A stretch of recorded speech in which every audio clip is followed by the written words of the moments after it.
孩子咳嗽关键在于止咳化痰和健脾胃。我们长期反复咳嗽的孩子，一般都是脾肺气虚，体质比较虚弱所导致的。这个时候，我们可以抓住3伏天最热的时候来排痰排湿。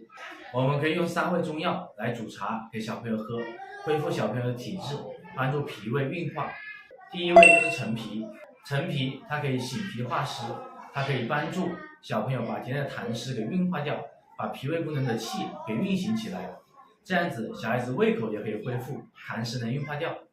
第二味就是茯苓水，茯苓可以健脾除湿，尤其对这种小朋友舌苔比较厚腻的，尤其在3伏天这个夏天湿气比较重的时候，泡点茯苓水喝，可以有效的帮助小朋友去除湿邪，让痰湿不再凝聚。